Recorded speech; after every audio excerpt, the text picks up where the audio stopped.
नत्वा साम्बं शिवं ब्रह्म नागेशः कुरुते सुधीः बालानां सुखबोधाय परिभाषेन्दु शेखरम्। अ इति एकं प्रातिपदिकं। कः अर्थः? विष्णुः इत्यर्थः।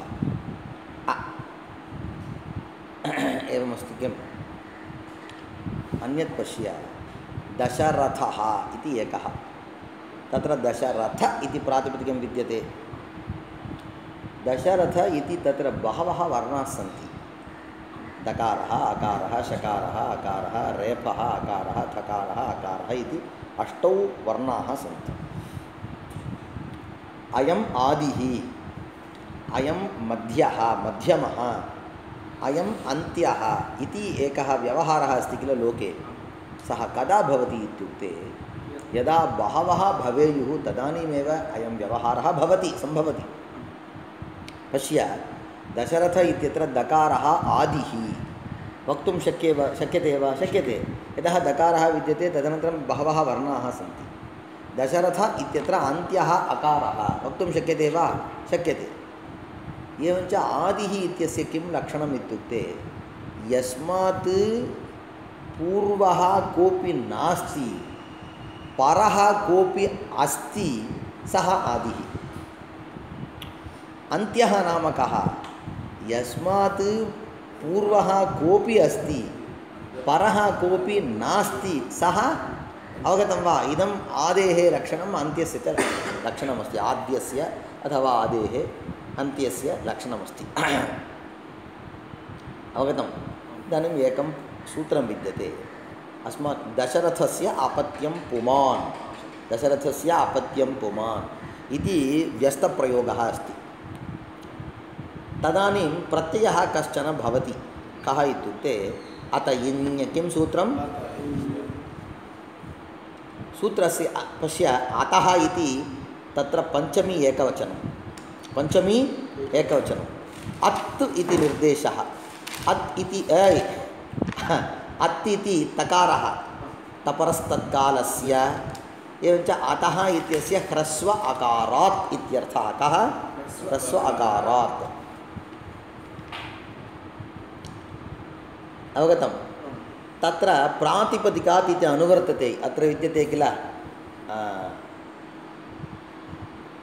सत्यं सौजसमौटे ज्ञाप्रातिपदिकात् इति विद्यते किल? तस्मात् प्रातिपदिकात् इति अनुवर्तते। तर्हि पश्य, ह्रस्व अकारात् प्रातिपदिकात् वद। इदानीम् उभयोः मध्ये विशेषणं किं, विशेष्यं किं? प्रातिपदिकात् इति विशेषणं, प्रातिपदिकात् इति विशेष्यं, प्रातिपदिकात् इति विशेष्यं, ह्रस्व अकारात् इति विशेषणं। येन विधिस्तदन्तस्य इति एकं सूत्रं विद्यते। व्याकरणशास्त्रे यत् प्रातिपदिकं विद्यते तस्य अर्थस्वीकारवेलायां यत् विशेषणं विद्यते तत्र विशेषणान्तम् इत्यपि अर्थः स्वीकर्तव्यः। विशेषणं तदन्तस्य संज्ञा स्यात् स्वस्य च रूपस्य। जानाति वा? येन विधिस्तदन्तस्य इति लिख, झटिति लिख।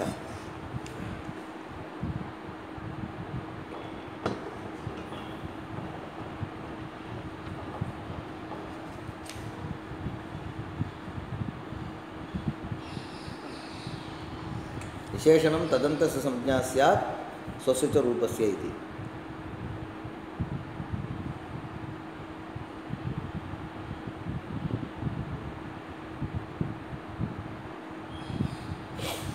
अत्र पश्य, इदानीं प्रकृतं कथमस्ति?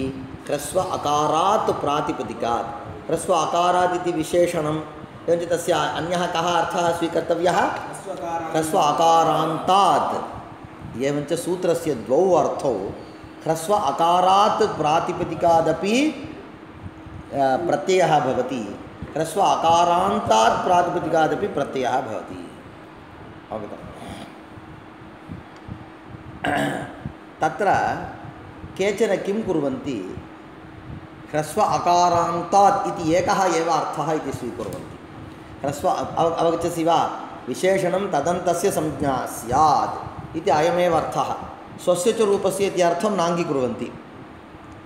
उपरि गच्छामः पुनः तर्हि सूत्रस्य कः अर्थः ह्रस्व अकारान्तात् प्रातिपदिकात् इञ् प्रत्ययः भवति कस्मिन् अर्थे अपत्यम् इत्यर्थे तस्यापत्यम्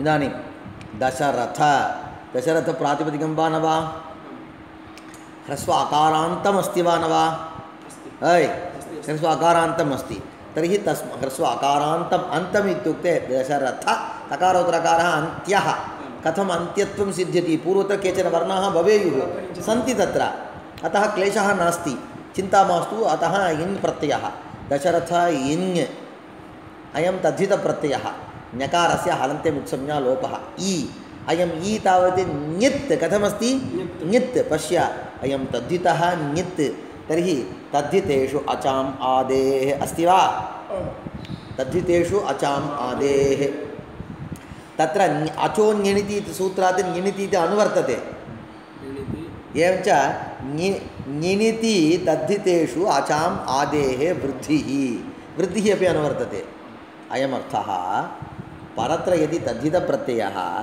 स च ञित् अथवा णित् स्यात् तदानीं पूर्वत्र यत् प्रातिपदिकं विद्यते तस्य प्रातिपदिकस्य यः आदिः विद्यते तस्य आदिवर्णस्य वृद्धिः भवति पश्य दशरथ इन् इ तद्धितः इ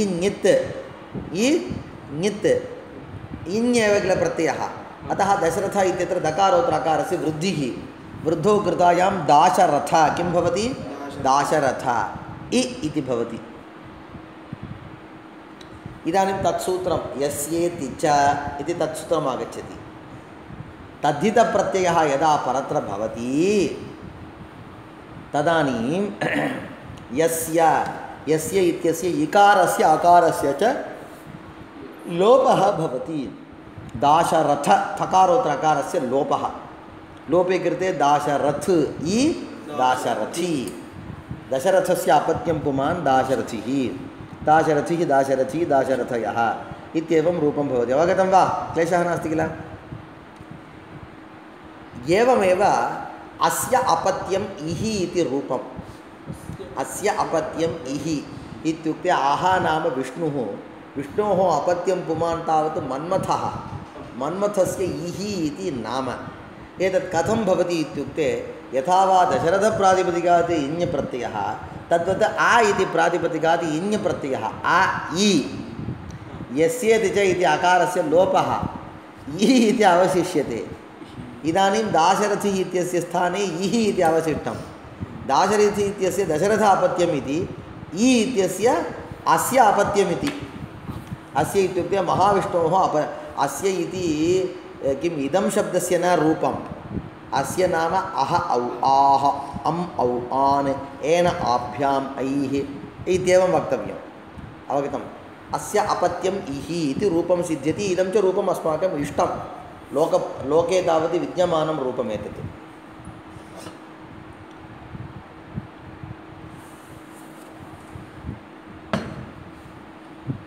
इदानीं प्रश्नः सूत्रं किमस्ति अत इञ् इति सूत्रमस्ति तस्य कः अर्थः अदन्तात् प्रातिपदिकात् इति अस्ति एवञ्च एकं प्रातिपदिकं यदि अदन्तं तदानीमेव इञ् प्रत्ययः भवितुमर्हति अ इति प्रातिपदिके एकः एव वर्णः अस्ति यदि एकः वर्णः सः आदिः इति वक्तुं न शक्नुमः अन्त्यः इत्यपि वक्तुं न शक्नुमः तर्हि कथं तस्मात् इञ् प्रत्ययः भवति एतत् सर्वं कथं जातम् इति पृच्छति यत्र एक एव वर्णः तत्र अदन्तत्वम् इत्यादिकं न सम्भवति किं वा कर्तुं शक्यते प्रत्ययः न भवति रूपं न सिद्ध्यति परन्तु लोके एतदेव रूपम् इष्टं किं वा कर्तुं शक्नुमः इति प्रश्नः अवगतं वा तदानीं वदति इदानीं व्यपदेशिवति एकस्मिन् तदर्थम् एतादृश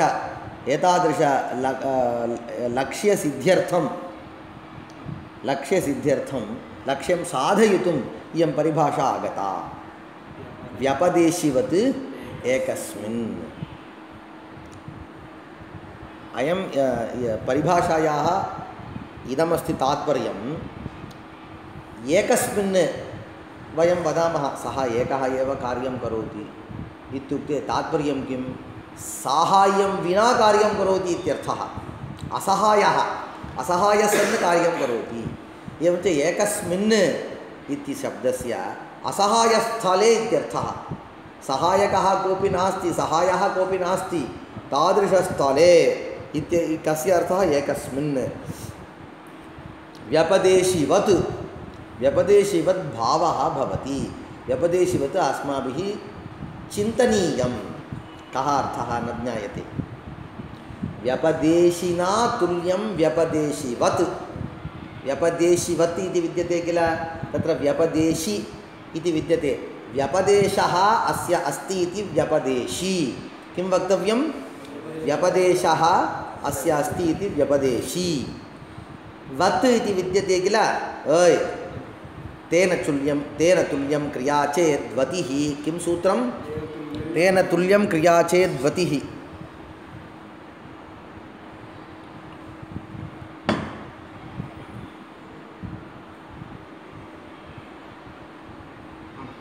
इदानीं लक्ष्मणः अस्ति रामः यथा व्यवहरति तथा एव लक्ष्मणः अपि व्यवहरति एतादृशस्थले वयं किं वदामः रामवत् लक्ष्मणः व्यवहरति किं एवञ्च किं कः अर्थः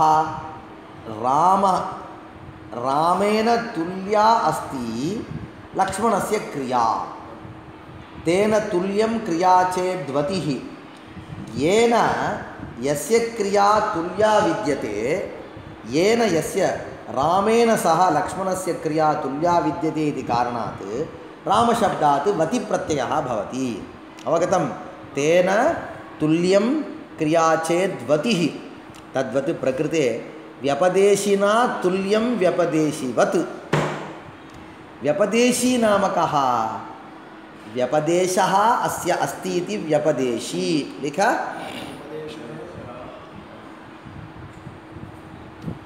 व्यपदेशः अस्य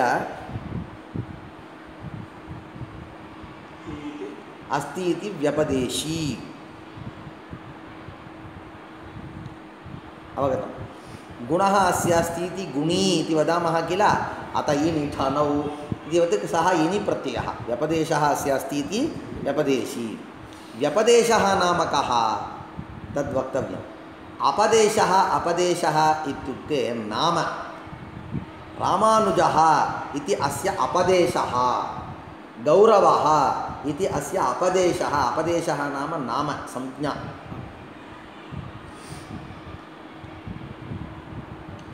व्यपदेशः नाम विशिष्टः अपदेशः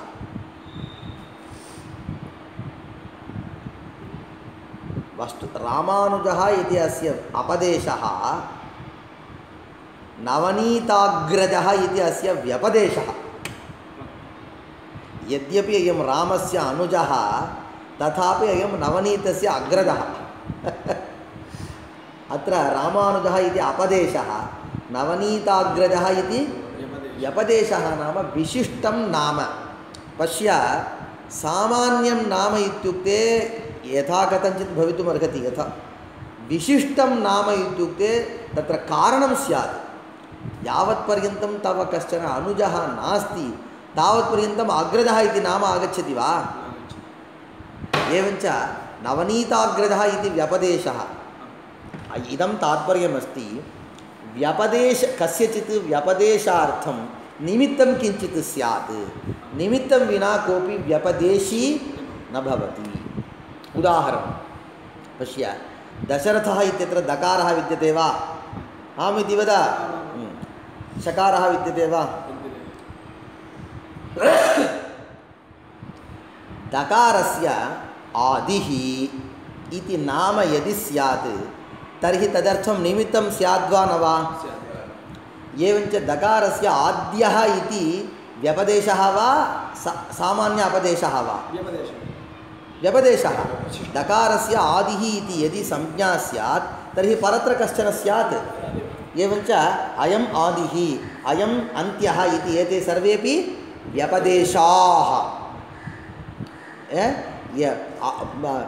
यस्य वर्णस्य आदिः अन्त्यः इति संज्ञा विद्यते सः व्यपदेशी सः व्यपदेशः विशिष्टं नाम अस्य अस्ति इति व्यपदेशी इदानीं दशरथः इत्यत्र दकारः व्यपदेशी वा दशरथ तकारोत्तरः अकारः व्यपदेशी वा न वा इदानीं दशरथ इति प्रातिपदिकं विद्यते दशरथ तस्य प्रातिपदिकस्य अकारान्तत्वम् इति नाम भवति वा एवञ्च अकारान्तं प्रातिपदिकम् इति तत् प्रातिपदिकं व्यपदेशी वा न वा प्रातिपदिकं व्यपदेशी कः व्यपदेशः अकारान्तम् इति व्यपदेशः अवगतं वा एवञ्च दशरथ इति प्रातिपदिकम् अकारान्तं भवति तदेव प्रातिपदिकं व्यपदेशी विद्यते तत्र निमित्तानि सन्ति आ इति प्रातिपदिकं विद्यते तत् अकारान्तं भवति वा न भवति किं कारणं निमित्तं नास्ति किमर्थम् अयम् आ इति शब्दः अकारान्तः न भवति इत्युक्ते सहायकः कोऽपि नास्ति दशरथ इत्यत्र थकारोत्र अकारः तस्य साहाय्यं कर्तुं पूर्वत्र बहवः सन्ति थकारः अकारः रेफः अकारः शकारः अकारः दकारः विपरीतक्रमेण सर्वेपि सन्ति सर्वेपि सहायकाः सन्ति अ इत्यत्र तावत् सहायकः कोऽपि नास्ति एवञ्च सः असहायः अस्ति अयं ससहायः अस्ति ससहायत्वात् अस्य अकारान्तं प्रातिपदिकम् इति व्यपदेशः भवति एवञ्च दशरथ इति व्यपदेशी विद्यते अयं तावत् व्यपदेशी न भवति तथापि अयम् असहायः विद्यते इति कारणात् व्यपदेशी विषये यद्यत् कार्यं कुर्मः तत्सर्वम् अस्य विषयेपि कर्तव्यम् किं कारणम् एकस्मिन् एवञ्च शास्त्रे अस्माकं वस्तुतः इन् प्रत्ययः विधीयते सूत्रेण केन सूत्रेण अतइञ्सूत्रेण तत्र वस्तुतः पाणिनिः किं वदति अकारान्तं प्रातिपदिकं स्यात् इति वदति तर्हि अकारान्तात् प्रातिपदिकादेव इन् भवति तत् जानामि परन्तु कस्यचित् प्रातिपदिकस्य अकारान्तत्वम् आनेतुम् अन्ये बहवः वर्णाः पूर्वत्र भवेयुः बहवः मास्तु अन्ततो गत्वा एकः स्यात् अत्र तावत् अस्माकं तावत् आ इति प्रातिपदिकादपि इन् प्रत्ययः इष्टः इति कथं जानाति भवान् प्रयोगः अस्ति भोः तर्हि इदं सूत्रं वस्तुतः यावत्पर्यन्तं परिष्कारं लक्षणपरिष्कारं न कुर्मः तावत्पर्यन्तं तत् सूत्रम् अत्र न प्रवर्तते कुत्र आ इति प्रातिपदिकात् परत्र इन् प्रत्ययः न विधीयेत अस्माकं स्यात्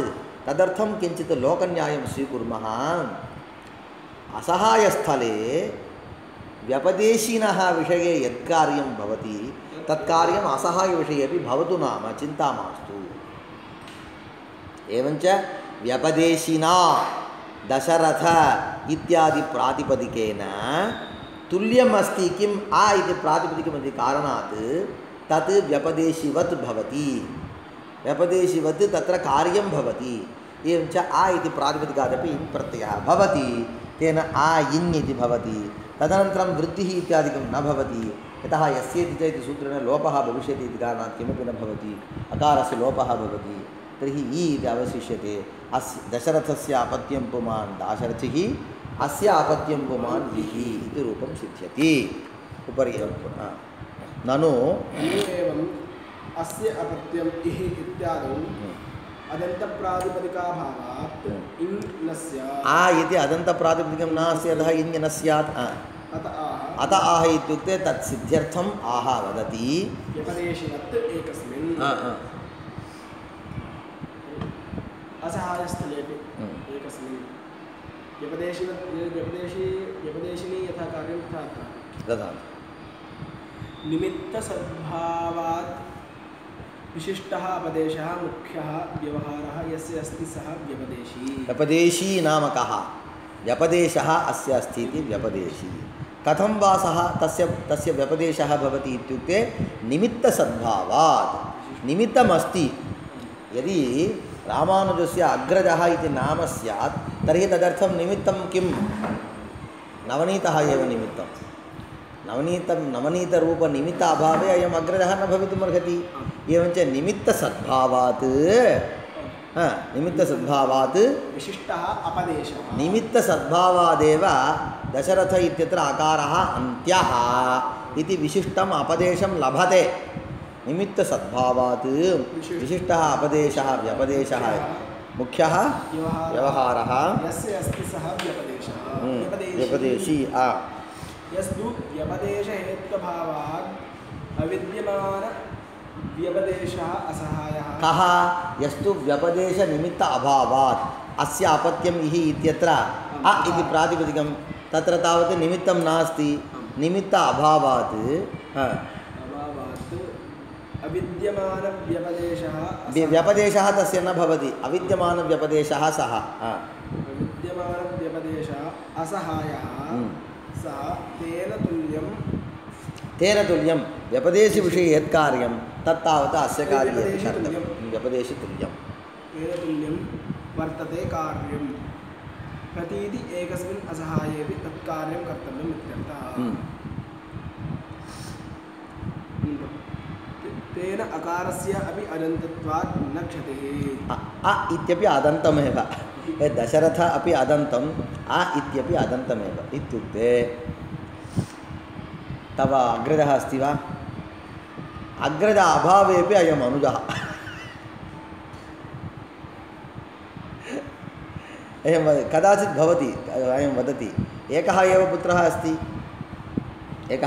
अस्ति कश्चन पृच्छति मातः तव ज्येष्ठपुत्रः कः इति अयम् इति निर्दिशति कनिष्ठपुत्रः अयम् इति निर्दिशति मध्यमः अयमेव इति एवं किं कथं वा एकः एव ज्येष्ठः मध्यमः कनिष्ठः इति कथम् एकः एव भवति इत्युक्ते निमित्तं नास्ति अतः अयं व्यपदेशी विद्यते अतः सर्वोऽपि व्यपदेशः अस्य विषये एव भवतु इति वदति उपरि वद तेन अकारस्य अपि अदन्तत्वात् न क्षतिः एकस्मिन् इत्युक्तेः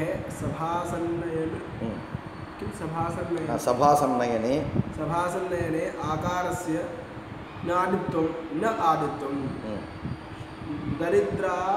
दरिद्राधाता पश्य अस्यापि रामानुजस्य यदि रामानुजः एकः एव पुत्रः तदानीम् अयमेव अग्रजः अयमेव अनुजः इति वक्तुं शक्यते यदि अस्य कश्चन अनुजः विद्यते तदानीं तावत् एनं निर्दिश्य अयम् अनुजः इति वक्तुं न शक्यते एवञ्च ससहायस्थले एकस्मिन् यदा एकः एव विद्यते तदानीं तस्यैव आदित्वम् अन्त्यत्वम् एतत् सर्वं भवतु चलतु नाम परन्तु यदा अन्यः कोऽपि एकः अस्ति तदानीं विद्यमानम् एकं त्यक्त्वा वस्तुतः कस्याश्चित् मातुः द्वौ पुत्रौ द्वितीयपुत्रेण साकं तस्याः युद्धमस्ति अतः तं त्यक्तवती अतः यदा अन्यः आगत्य पृच्छति तव ज्येष्ठपुत्रः कः इत्युक्ते अयमेव ज्येष्ठः अयमेव कनिष्ठः इति कथनं तावत् ताडनाय एव भवति न कथितव्यम् अयं ज्येष्ठः अयं कनिष्ठः परन्तु कनिष्ठपुत्रः मया साकं नास्ति इति वक्तव्यम् एवञ्च ससहायस्थले एतादृशव्यवहारः नास्ति एकस्मिन् असहायस्थले एव इति व्याख्यातं किमर्थम् एवं व्याख्यानं कर्तव्यम् इत्युक्ते सभासन्नयने भवः किं सभासन्नयने भवः इत्यर्थे वृद्धाच्छः दरिद्रादेर्णान् तद्भवति एकं समापयामि इदानीं सभासन्नयने भवः साभासन्नयनः इति रूपं भवति तत्र भवः इति एकं सूत्रं पश्य सभासन्नयनम् सम्यक् शृणु सभासन्नयनं तस्मात् तावत् अण् प्रत्ययः भवति सभासन्नयन अण् इत्यत्र नकारस्य हलन्त्यविसंज्ञा लोपः आ इति अवशिष्यते सभासन्नयन अ इयं तद्धितः नित्य विद्यते तद्धितेषु अचामादेः पुनः वद रामानुज तेन किं भवति सभा इत्यत्र सकारोत्तर अकारस्य वृद्धिः भवति साभासन्नयन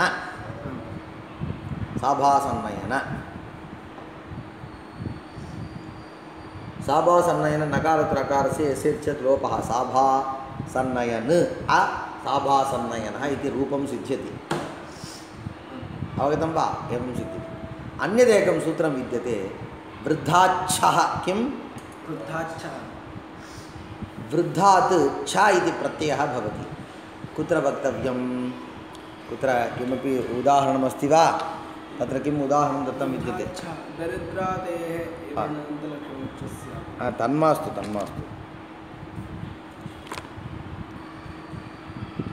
इदानीं शाला अस्ति शालायां भवः शालीयः मालायां भवः मालीयः पश्य सम्यक् शृणु सभासन्नयने भवः साभासन्नयनः इत्येव तत्र अण् प्रत्ययः अत्र तावत् शालायां भवः अर्थः समानः तत्रापि सभासन्नयने भवः इत्यर्थः अत्रापि शालायां भवः इत्यर्थः परन्तु तत्र अण् प्रत्ययः अत्र छ प्रत्ययः अवगतं वा अण् प्रत्ययः इति कारणात् साभासन्नयनः इति भवति अत्र छ प्रत्ययः इति कारणात् शालीयः मालीयः इति भवति किमर्थं केन सूत्रेण एतद् भवति इत्युक्ते वृद्धाच्छः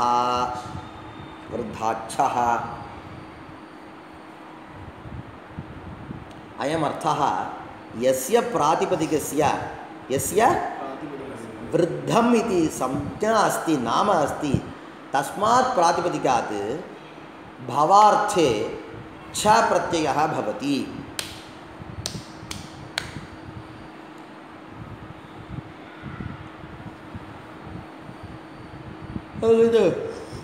उदाहरणं वृद्धं नाम किं तदर्थम् अन्यत् सूत्रम् अपेक्ष्यते वृद्धिर्यस्य अचामादिस्तद्वृद्धं किं वृद्धिर्यस्य अचाम् आदिः तद्वृद्धम्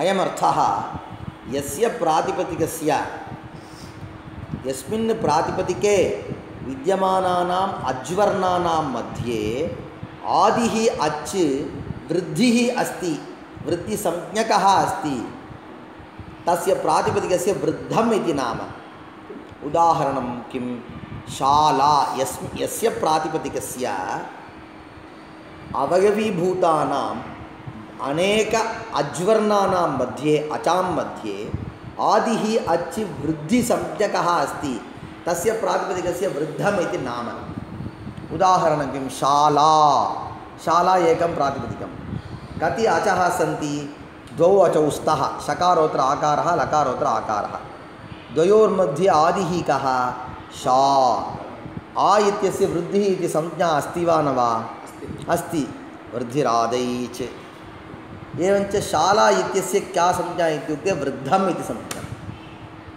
वृद्धिर्यस्य अचामादिस्तद्वृद्धम् अवगतौ एवञ्च शाला इति इदानीम् एतदुभयं पश्य सभासन्नयन शाला माला सभासन्नयन इत्यत्र आदिः कः सकारोत्तर आकारः तस्य वृद्धिः इति संज्ञा नास्ति शाला इत्यत्र शकारोत्तर आकारः तस्य वृद्धिः इति संज्ञा अस्ति एवञ्च सभासन्नयन इति वृद्धं न शाला इति वृद्धं सभासन्नयने भवः शालायां भवः भवार्थः परन्तु यस्य वृद्धम् इति संज्ञा तत्र छ इति प्रत्ययः यस्य वृद्धम् इति संज्ञा नास्ति तत्र अण् प्रत्ययः सभासन्नयन इत्यस्मात् अण् प्रत्यये परे साभासन्नयन इति जातं शाला इत्यतः तावत् छ प्रत्ययः यदि छ प्रत्ययः तत्र द्वौ वर्णौ छ आ इति चकारस्य स्थाने आयन् ये ईन् ई यः पाढ ख छ घां प्रत्ययानीनां छकारः आयन् ये ईन् ईय चकारस्य ईय आदेशः ईय प्लस् आ ईय अवगतं शाला ईय लकारोत्तर आकारस्य यस्येति च इति सूत्रेण लोपः शाल ईय शालीय शालीयः अस्ति रामानुजः कीदृशः अस्ति रामानुजः शालीयः अस्ति सदा सर्वदा शालायां सः भवति अन्यत्र कुत्रापि न भवति। गौरवः कुत्र अस्ति? सः मालीयः अस्ति, सदा मालायाम् अस्ति सः, मालायामेव किल गौरवम् अस्ति। अवगतम्? एवञ्च सभासन्नयने भवः साभासन्नयनः, शालायां भवः शालीयः। तत्र सामान्यः अण् प्रत्ययः, अत्र तावत् वृद्धाच्छः इति छा प्रत्ययः। अवगतम्? इदानीं विमर्शः। कश्चन पृच्छति, सर् इदानीम् अस्य अपत्यम् इत्यत्र आ इति एकः एव वर्णः, तस्य अदन्तत्वं न भवति।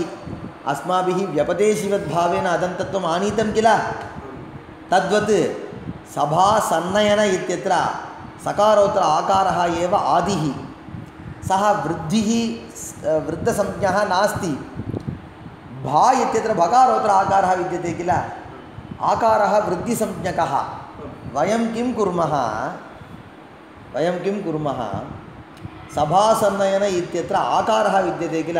स एव आदिः इति स्वीकुर्मः। यथा वा अस्य अपत्यम् इत्यत्र आ इति एकः एव वर्णः, एकमेव वर्णं तावत् अन्त्यत्वेन स्वीकृतवन्तः, तथा सभासन्नयन इत्यत्र सकारोत्तर आकारं त्यजामः। इत्युक्ते अग्रतः एकः पुत्रः अस्ति, तं त्यक्त्वा माता द्वितीयपुत्रमेव प्रथमपुत्रं यदि वदेत् तर्हि ताडनमेव किल भवेत्? तद्वत् अत्र कर्तुं शक्यते वा इति पृच्छति। सभा इत्यत्र सकारोत्तर आकारं त्यक्त्वा भकारोत्तर आकारं गृहीत्वा अत्र सभासन्नयन इति शब्दः तावत् वृद्धम् इति प्रातिपदिकं वृद्धम् इति कृत्वा अत्रापि छप्रत्ययः कल्पयितुं शक्यते वा इति पृच्छति। तदानीं वदति, भोः ताडनमेव व्यपदेशिवद्भावः कदा भवति इत्युक्ते असहायस्थले एव। आ इत्यत्र सहायकः कोऽपि नास्ति, अतः तत्र अदन्तत्वम् अदादित्वं तत्सर्वं भवति। अवगतं? सभा इत्यत्र ससहायः अस्ति, भकारोत्तर आकारः ससहायः अस्ति। एवञ्च तत्र तस्य आदित्वं न भवति, एवञ्च वृद्धित्वमपि न वृद्धत्वमपि तस्य न भवति, अतः छप्रत्ययः अपि न भवति इति पठ। एकस्मिन् इत्युक्तेः एकस्मिन् परिभाषायां व्यपदेशिवत् इति न उक्तं, व्यपदेशिवद् एकस्मिन् इति उक्तं। एकस्मिन् इत्युक्तेः इत्युक्तत्वात् सभासन्नयने आकारस्य न आदित्वं। कुत्र कस्य आकारस्य? भकारोत्तर आकारस्य न आदित्वं। दरिद्रा धातौ इकारस्य नान्तत्वं। दरिद्रा दुर्गतौ इति धातुः विद्यते, तत्रापि दरिद्रा इति दरि इति रेफोत्तर इकारः विद्यते। वस्तुतः धातौ तावत् आदिः अन्त्यः आकारः दरिद्रा इति। अयं किं व्यपदेशिवद्भावेन द्रा इत्यत्र तत् त्यक्त्वा दरि इत्यत्र रेफोत्तर इकारः विद्यते किल? स एव अन्त्यः इति स्वीकुर्मः व्यपदेशिवद्भावेन। एवञ्च दरि इति इकारान्तः धातुः, तथा इकारान्तधातुविषये यत् कर्तव्यं तत् कर्तुं शक्यते वा इति पृच्छति। न असहायस्थले एव तथा। एकस्मिन् इत्युक्तेः सभासन्नयने आकारस्य नादित्वं, दरिद्रा धातौ इकारस्य न अन्तत्वम्। अन्यथा सभासन्नयने भव इत्यर्थे वृद्धाच्छा दरिद्रातेः इवर्णान्तलक्षणोच्च स्यात्। लक्षणः अच्छ स्यात्। यतः यदि धातुः इवर्णान्तः इकारान्तः तदानीम् अच् प्रत्ययः भवति। ये रच् इति सूत्रं, किं सूत्रम्? एहे अच् इकारान्तात् धातोः। तदपि पाठयामि, केचन निमेषाः अवशिष्टाः। एहे अच् इति सूत्रम्। एहे इति पञ्चमी एकवचनम्। इकारस्य इकार इति शब्दस्य पञ्चमी एकवचनम् एहे इति। धातोः इति अनुवर्तते, एहे धातोः अच् इति भवति। धातोः इति विशेष्यं, एहे इति विशेषणं। एहे इत्यस्य इकारात् इत्यर्थः किं? इदानीम् इकारान्तात् येन विधिस्तन्तस्य इकारान्तात् धातोः अच् इति सूत्रस्य अर्थः। तर्हि अयमर्थः, यः धातुः इकारान्तः विद्यते तस्मात् अच् प्रत्ययः भवति। कः धातुः? जिज्जये इति धातुः। जि इकारान्तः विद्यते, अतः अच् प्रत्ययः भवति। जि अ जि अ अच् इति न प्रत्याहारः प्रत्ययः जि लोपः भवति जि अ जि जकारोत्तर इकारस्य सार्वधातुक आर्धधातुकयोः इति गुणः जे अ एकारस्य अयादेशः जय् अ जयः जयः भवति इति वदामः खलु तद् एवं भवति अन्यः धातुः अयं किं वदति इ इति धातुः विण्गतौ इति धातुः इ विण्गतौ इति धातुः विद्यते किल इ धातुः नकारः लुप्यते तत्र पश्य वस्तुतः सः इकाररूपः धातुः इकारान्तः नास्ति तत्र वयं किं कुर्मः व्यपदेशिवत् एकस्मिन् इति अनया परिभाषया तत्र एकः एव सः एव इकारः सः एव इकारान्तः इति कृत्वा तस्मात् अच् प्रत्ययः इ अ गुणः ये अ अयादेशः अय् अ अयः आ अयः आयः वि अयः व्ययः इत्येवं भवति अवगतम् एवञ्च जि जये इति इकारान्तात् धातोः अयः इत्यत्र तावत् केवल इकारः धातुः इकारान्तत्वेन स्वीक्रियते इति भेदः इदानीं कश्चन रामानुजवत् कश्चन पृच्छति दरिद्रा धातुः विद्यते दरिद्रा इत्यत्र द्रा इति त्यजामः दरि इति विद्यते इदानीम् अयमपि दरि इति इकारान्तः धातुः इति स्वीकृत्य अच् प्रत्ययं करोमि चेत् न भवति व्यपदेशिवद्भावः कदा भवति असहायस्थले ससहायस्थले तथा न भवति एवञ्च दरिद्रा इत्यस्य अकारान्तत्वमेव न तु तस्य इकारान्तत्वं भवति उपरि अन्यथा समासन्नयने भव इत्यर्थे वृद्धाच्छ दरिद्रातेः विवर्णान्तलक्षणः अच्छस्य दरिद्रातेः इत्युक्ते दरिद्राधातोः परत्र इवर्णान्तलक्षणः इत्युक्ते इवर्णान्त लक्षणशब्दस्य निमित्तमित्यर्थः इवर्णान्तधातुनिमित्तकः इत्यर्थः तर्हि दरिद्रा इत्यत्र आकारं त्यक्त्वा आकारं न द्रा इति तत् त्यक्त्वा दरि इत्यत्र रेफोत्र दरि इति विद्यते किल तावत्पर्यन्तस्य भागस्य इकारान्तत्वम् आश्रित्य ततः अच् प्रत्ययः कर्तुं शक्यते इति कश्चन पृच्छेत् तत् न सम्भवति किं कारणम् इत्युक्ते ससहायत्वात् इवर्णान्तलक्षणः अच् च स्यात् इत्युक्ते यत् न स्यात् तत् स्यात् यत् न इष्टं तत् तावत् अवश्यं प्राप्नोति अत एव हरिषु इत्यादौ सोः पदत्वं न तत् सः अन्यः विषयः एवञ्च यत्र साहाय्यं कर्तुम् अन्यः कोऽपि अस्ति तत्र तम् आदाय एव व्यवहारः कर्तव्यः यत्र साहाय्यं कर्तुं कोऽपि नास्ति तत्र तावत् एकस्य एव बहुविधव्यवहाराः सम्भवन्ति इति तात्पर्यं हरिषु इति अनन्तरं पाठयामः भवतु श्रीगुरुभ्यो नमः।